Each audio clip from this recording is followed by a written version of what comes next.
अभी आपको ये पता होगा कि India CSO Shanghai cooperation organisation की एक मीटिंग जो है ना ऑर्गेनाइजेशन होने वाली है।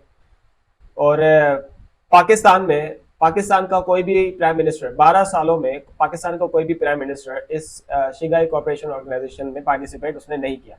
लेकिन अभी जो कि बिलाल भुट्टो हमारे फॉरेन मिनिस्टर हैं पाकिस्तान के, और अभी अगले महीने जून में जो कॉपरेशन ये जो ऑर्गेनाइजेशन मुनक़द होने वाली है, तो इसमें हमारे जो पाकिस्तान है मतलब बिलाल भुट्टो है वो पार्टिसिपेट कर रहे हैं।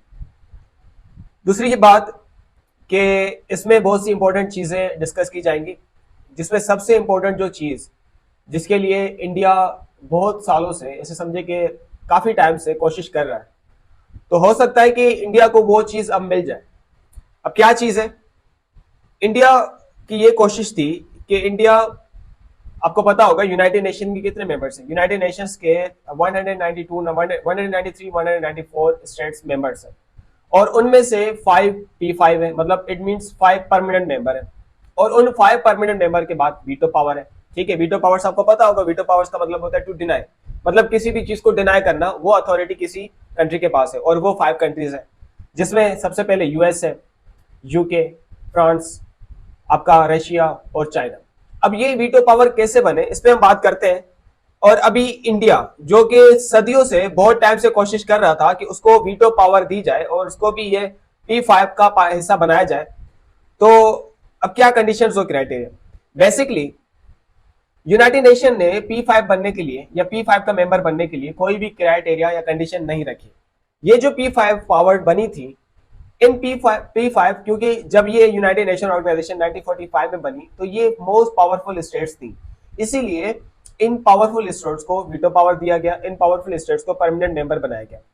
ठीक है, अब इंडिया के लिए क्या रिक्वायरमेंट है कि इंडिया अगर इसका पार्टिसिपेट मतलब इसका मेंबर बनना चाहे तो कैसे बन सकता है? अब इसमें दूसरी बात यह भी है कि अगर जैसे कि कुछ इंपॉर्टेंट इश्यूज है जो कि P5 की वजह से रिजोल्व नहीं हो रहे। सबसे इंपॉर्टेंट जो इशू है वो है कश्मीर का इशू, पैलेस्तीन का इशू, और रोहिंग्या मुस्लिम्स का इशू, साइप्रस मुस्लिम का इशू, इसके अलावा म्यांमार मुस्लिम्स के इश्यूज। तो ये कुछ मेजर इश्यूज हैं जो कि P5 पावर्स मतलब परमानेंट मेंबर्स की वजह से रिजोल्व नहीं हो रहे। इंडिया को तो आपको पता है कश्मीर का इशू, कि अगर कोई भी मुस्लिम कंट्री यूनाइटेड नेशन में रेजोल्यूशन लेकर जाती है कश्मीर के इशू के रिलेटेड, तो चाइना, फ्रांस, रशिया और यूएसए और यूके, ये चार की चार कंट्रीज, समझे कि 5 कंट्रीज ये इंडिया के फ्रेंड्स हैं, अलाइज हैं। तो ये 5 कंट्रीज इंडिया के अगेंस्ट जाएंगी नहीं। ठीक है, इंडिया के अगेंस्ट कोई डिसीजन नहीं लेंगे, इसलिए कश्मीर का इशू सॉल्व नहीं हो रहा, क्योंकि जैसे मैंने बताया कि इनके पास वीटो पावर है। अगर 4 कंट्रीज एग्री हैं उस मसले को हल करने के लिए, लेकिन उन 5 कंट्रीज में से एक कंट्री भी उस चीज को रेजोल्यूशन को डिनाई करता है, तो इट मीन पूरी रेजोल्यूशन को डिनाई किया जाएगा, पूरी रेजोल्यूशन को रिजेक्ट किया जाएगा। ठीक है, इंडिया कैसे बन सकता है यूनाइटेड नेशन का मेंबर मतलब P5 मेंबर? कुछ फैक्टर्स हैं। सबसे पहले इंडिया, जैसे कि चाइना को भी थोड़ा थ्रेट फील हो रहा है, क्योंकि इंडिया की जो पॉपुलेशन है वो दिन ब दिन बढ़ती जा रही है। ठीक है, ग्लोबली इंडिया की जो पॉपुलेशन है वो ऐसे समझिए कि चाइना फर्स्ट पॉपुलेटेड था, अब इंडिया फर्स्ट पॉपुलेटेड कंट्री बन गया, और पॉपुलेशन ज्यादा होने का भी एक बेनिफिट है।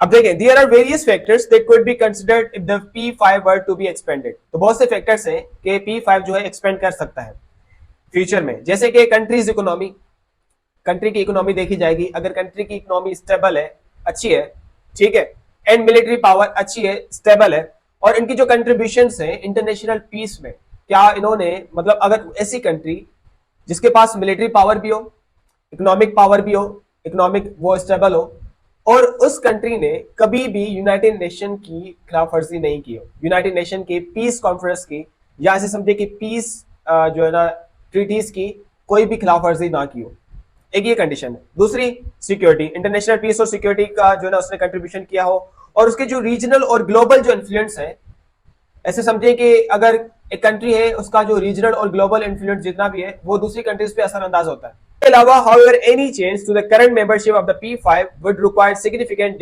diplomatic effects and political will। तो डिप्लोमेटिक इफेक्ट्स और पॉलिटिकल विल का होना भी बहुत इंपॉर्टेंट है अगर P5 को एक्सपेंड करना है तो। तो वैसे कोई मखसूस क्राइटेरिया नहीं है, सही है। अब इंडिया के लिए ये कंडीशंस है, तो एक तो ये कि इंडिया ऐसे समझे कि ग्लोबली बहुत इकोनॉमी पावरफुल होता जा रहा है, ठीक है, इतना भी ज्यादा नहीं, लेकिन P5 मेंबर्स के बाद इंडिया ही आ रहा है कि जो ज्यादा अब जो है ना डेवलप्ड होता जा रहा है। उसके अलावा इसकी पॉपुलेशन बहुत ज्यादा है, और बाकी जो मुझे लगता है जो क्राइटेरिया है इसके मुताबिक अगर कोई भी कंट्री पीस और सिक्योरिटी के जो है ना इंटरनेशनल पीस और सिक्योरिटी का उसने अच्छी तरह से इस्तेमाल किया है, तो ये मैं नहीं समझता कि इंडिया जो है वो इंटरनेशनल पीस कायम करने में सही है, क्योंकि वो जो कश्मीर में कर रहा है वो वॉयलेशन है ह्यूमन राइट्स की, यूनाइटेड नेशन के ह्यूमन राइट्स वॉयलेशन की जो है वो वॉयलेशन की जा रही है, ठीक है। तो ये एक इशू है जिसका ये चांस है कि इंडिया को P5 की मेंबरशिप ना मिले। तो इंडिया जो है वो यूनाइटेड नेशन सिक्योरिटी काउंसिल की परमानेंट मेंबर जो परमानेंट मेंबर की है वो बहुत टाइम से कोशिश कर रहा है कि उसको परमानेंट मेंबर बनाया जाए, and has been actively campaigning for reforms in the security council to expand its membership. तो बहुत सी रिफॉर्म्स उसने की हैं इंडिया ने कि वो यूनाइटेड नेशन सिक्योरिटी काउंसिल अपनी मेंबरशिप को एक्सपेंड करे।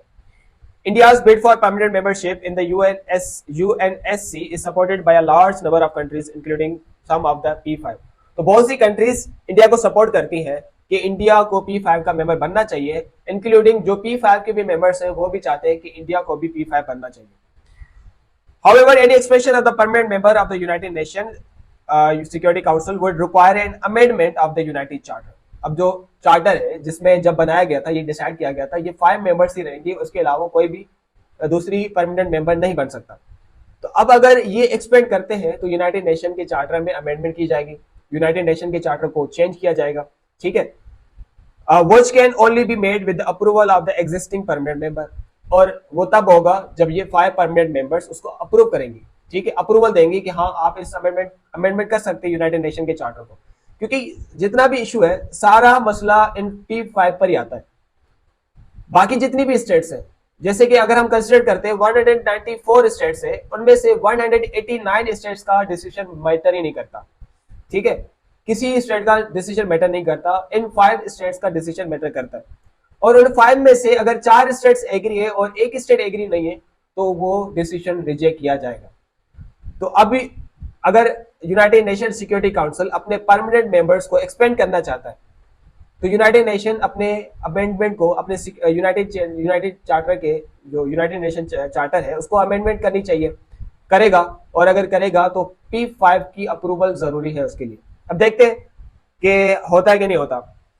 वैसे देखा जाए तो यूके एक अलाय है इंडिया का, यूएसए अलाय है इंडिया का, और फ्रांस है, रशिया भी है, चाइना भी है। तो ये कुछ स्टेट्स हैं जो कि अलाय है। चाइना का थोड़ा डाउट हो सकता है कि चाइना को क्योंकि थ्रेट फील होगा, चाइना का जो इशू चल रहा है, कॉन्फ्लिक्ट चल रहा है इंडिया के साथ, उस वजह से चाइना को थोड़ा इशू फील मतलब थ्रेट फील होगा अगर ये उस अप्रूवल देता है उस अमेंडमेंट के लिए। और चाइना ये नहीं चाहेगा कि इंडिया को परमानेंट मेंबर बना के मैं अपने आप को थ्रेट पहुंचाऊं। तो हो सकता है कि चाइना इस चीज को रिजेक्ट कर दे, लेकिन 4 जो स्टेट्स हैं वो तो है वो अप्रूव करेंगी और वो चाहेंगी कि इंडिया को परमानेंट मेंबर बनना चाहिए। लेकिन देखते हैं क्या होता है। अभी हम देखेंगे कि पहले जो अगले मंथ है ये शंघाई कोऑपरेशन ऑर्गेनाइजेशन होने वाली है, उसके बाद क्या होता है और उसमें क्या क्या चीजें डिस्कस की जाएंगी। बहुत इंपॉर्टेंट है इंडिया के फ्यूचर के लिए, और ये बहुत सारी चीजें डिस्कस की जाएंगी, और बाद में हम देखते हैं जब कोई डिसीजन आएगा तो हम उसमें भी डिस्कस करेंगे।